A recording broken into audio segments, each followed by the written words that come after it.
Bulls at Pistons, pinag-uusapan na ang trade kay Zach LaVine.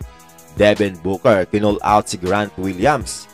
Lakers priority si DeJounte Murray at Giannis pumalag sa mga akusasyon. Samantalang tiba-tiba naman si Doc Rivers sa kanyang bagong kontrata.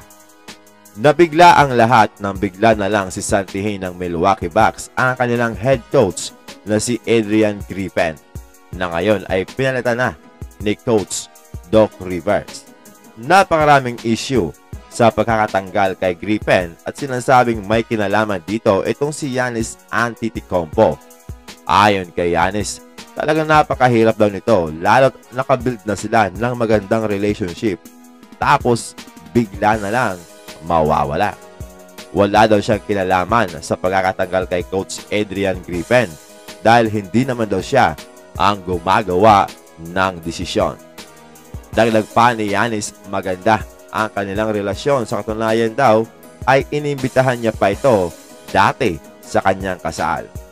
Ang kanilang bagong coach na si Doc Rivers ay pumirma ng 3.5-year contract dito sa Milwaukee Bucks kung saan aabot siya hanggang 2026-2027 season sa halagang $40 million. Tiba-tiba itong si Doc Rivers, mga amigo. Sa laban naman ng Dallas Mavericks at Phoenix Suns, sa first quarter pa lang ay kamunti ka lang magpang-abot itong si Kevin Durant at Grant Williams. After kasing mapatumba ni Williams itong si Durant ay lumapit pa ito at humarang sa paanan ni KD. So medyo disrespectful nga ang ginawa niya, kaya nang makita ito ni Jusuf Nurkic ay agad niyang itinulak si Grant Williams at bumagsak, kaya naman kamuntikan pang magpang-abot. Ayon kay Devin Booker, wala sa court itong si Grant Williams para maglaro ng basketball, kundi gusto lang gawin ang kanyang mga antics.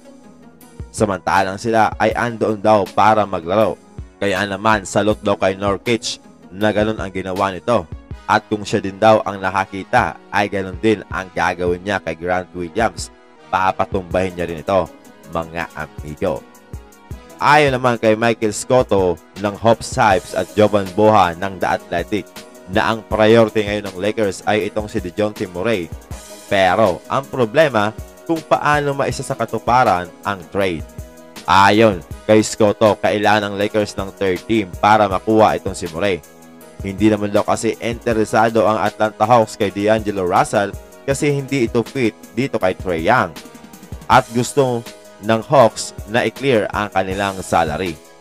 Pwede daw sumama ang Washington Wizards dahil interesado naman ang Lakers dito kay Tyus Jones.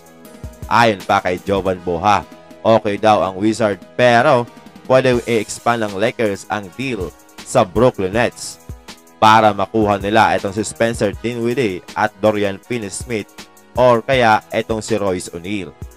Para sa akin, mas okay na makuha si Dorian Finney-Smith dahil isa siyang 3-and-D player. Speaking of trade, mga amigo, ang Chicago Bulls at Detroit Pistons ay nagkakaroon na ng discussion patungkol sa pagkuha kay Zach LaVine ng Pistons kapalit itong si Bojan Bogdanovic. At ang hinahangad ng Bulls na kunin ang isa sa mga young player ng Pistons. So ang pinagpipilian nila ay alinman kina Cade Cunningham, Ausar Thompson, Jalen Ivey or kaya itong si Jalen Duren. Ang problema dito, mga amigo, ay ayaw naman daw isali ng Pistons ang alinman sa mga young player nila dahil malaki ang potensyal na mga ito. So hintayin natin kung ano ang magiging resulta, mga amigo, ng pag-uusap na yan.